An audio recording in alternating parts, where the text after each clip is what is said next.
Ahoj, ako som spomínal, chili con carne je veľa druhov, mne chutí táto verzia, takže potrebuješ maslo, cibulu, stačí jedna, ja dám asi polku tej, asi 3 stručky cesnaku, 400 g mesa, mne chutí tento mix, to hovedzieho bravčové, ale stačí aj hovedzie. Potom namiesto tohto vývaru môžeš použiť bujón, hovedzí, no a teda pasírované paradajky, tento mix, kukuricu sladkú, koreniny a sol samozrejme. A k tomu, ako prílohu používam rýžu a uhorky. Ale chutí mi tá sáčková rýža, asi použijem tú sáčkovú. Ku tomu mi chutí viac.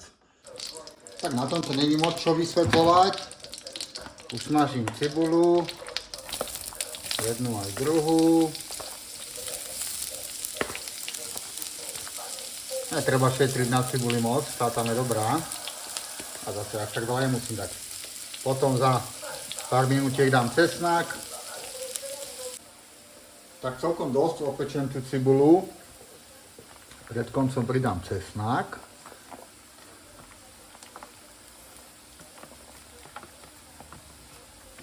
Ešte nám zo 2 minútky maximálne. Potom pridám mäso.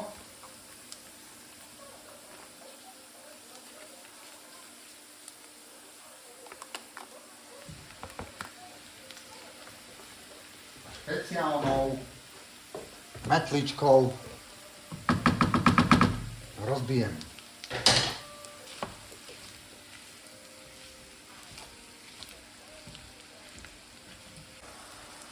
Keď mám mäso rozmrvené, môžem pridať sol.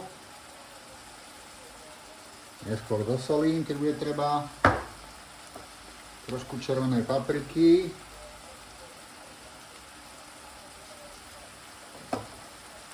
Korenia. A čili môže byť také jemnejšie alebo silnejšie. Toto je také jemnejšie.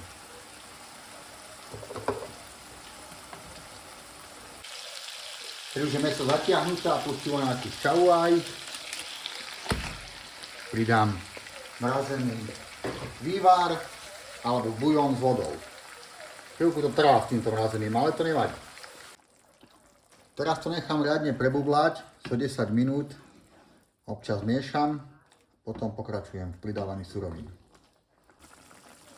Potom pridám pasírované rajčiny, alebo niekto dáva aj celé také, nie úplne toto, možno tak tretinu, maximálne polku takéhoto veľkého.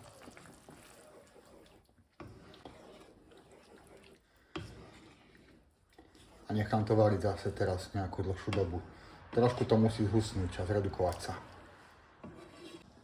Už to trošku zhustlo asi po 15-20 minútach. A teraz pridám najlepšiu vec, to je zmes fazuliek a ciceru, aj so šťavou. Asi polku tej konzervy.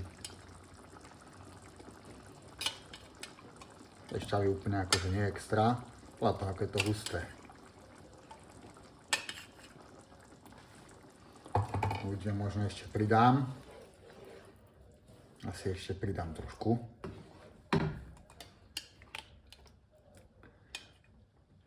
A zás to povarím asi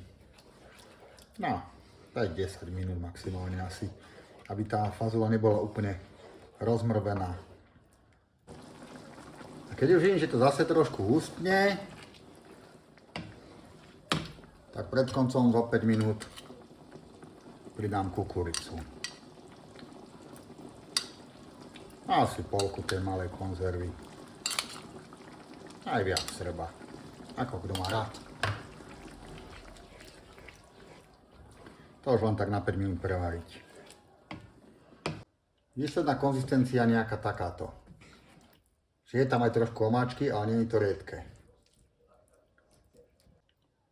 A výsledok je takýto. Na veľkom tanieri veľa omáčky do stredu a uhorky, tak mi to chutí.